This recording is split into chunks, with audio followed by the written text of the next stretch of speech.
গ্রামের দিকে একটা কথা রয়েছে, কারোর এক কান কাটা হলে রাস্তার ধার দিয়ে চলে লজ্জায়, আর যাদের দোকান কাটা কোনো লজ্জা নেই তারা রাস্তার মাঝখান দিয়ে চলে। তাদের থেকেও বড় নির্লজ্জ কেউ হলে চুরি করে ধরা পড়ে যাওয়ার 1 ঘন্টা 1.5 ঘন্টার মধ্যে বসে প্রেস কনফারেন্স করে। আজকে দেখি মমতা বন্দ্যোপাধ্যায় প্রেস কনফারেন্স করেছেন এসএসসির চাকরিগুলো 26,000 চাকরি বাতিল হয়ে যাওয়ার রায় আসার পরে। সেখানে উনি প্রথমেই বলছেন যে বিকাশ ভট্টাচার্য, বিকাশবাবু, তিনি মামলা করেছিলেন, তিনি পৃথিবীর বৃহত্তম উকিল হিসেবে ওনার নোবেল প্রাইজ পাওয়া উচিত। এখানে কেসটা করেছিলেন কে? বিকাশবাবু। তিনি তো পৃথিবীর সবচেয়ে বৃহত্তম লয়ার। তাকে কেন তিনি এখনো নোবেল প্রাইজ পাচ্ছেন না আমি জানি না। পাওয়া উচিত। ভাবছি একটা রেকমেন্ডেশন করব। এখন বিকাশবাবুর যদি পৃথিবীর বৃহত্তম উকিল হিসেবে একটা নোবেল প্রাইজ পাওয়া উচিত হয়, তাহলে মমতা ব্যানার্জি আপনার 2টো নোবেল প্রাইজ পাওয়া উচিত, একটা বৃহত্তম চোর হিসেবে আর একটা পৃথিবীর বৃহত্তম মিথ্যাবাদী হিসেবে। কি বলছেন প্রেস কনফারেন্স করে? আমাদেরকে সময় দেওয়া উচিত ছিল যাতে আমরা খুঁজে বার করতে পারি কোথায় গন্ডগোল হয়েছে।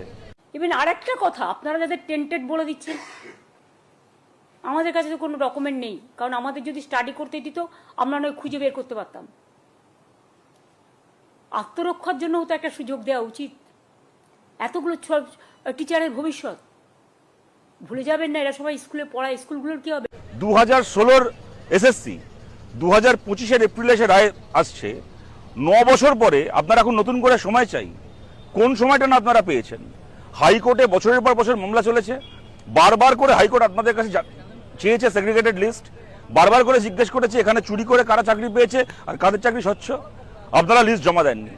রায় আসলো, 26,000 ছেলে মেয়ে চাকরি চলে গেল। সেইটাকে আপনারা একটা ধাক্কা হিসেবে নিয়ে সুপ্রিম কোর্টে যখন যাওয়া হলো, মাঝের সময়টাকে আপনারা ব্যবহার করতে পারতেন। হাইকোর্টে এই চটটা খাওয়ার পরেও মাঝের সময়টাকে আপনারা ব্যবহার করতে পারতেন। যে কাজটা আপনারা হাইকোর্টে করেননি সেটা সুপ্রিম কোর্টে গিয়ে করা। সুপ্রিম কোর্ট আপনাদেরকে আবার সময় দিল। 1 বছর সুপ্রিম কোর্টে মামলা চললো, সেখানেও বারবার করে সেগ্রিগেটেড লিস্ট চাওয়া হলো। কারা চুরি করে চাকরি কিনেছে, আপনার লোকেরা কাদেরকে চাকরি বেচেছে টাকা নিয়ে, আর কাদের চাকরিটা স্বচ্ছ, সুপ্রিম কোর্টও 1 বছর ধরে চাইলো, আপনারা দিলেন না। এখন যখন ভারতের সর্বোচ্চ কোর্ট সিদ্ধান্ত জানিয়ে দিল এরপর আর কোথাও যাবার নেই, কিছু হওয়ার নেই, এখন নবান্নে বসে কাঁদুনি গাইছেন আমাদের আরেকটু সময় দরকার ছিল। আপনি কিসের জন্য আরেকটু সময় নিতেন? কোন সময়ের আপনার অভাব হয়েছিল?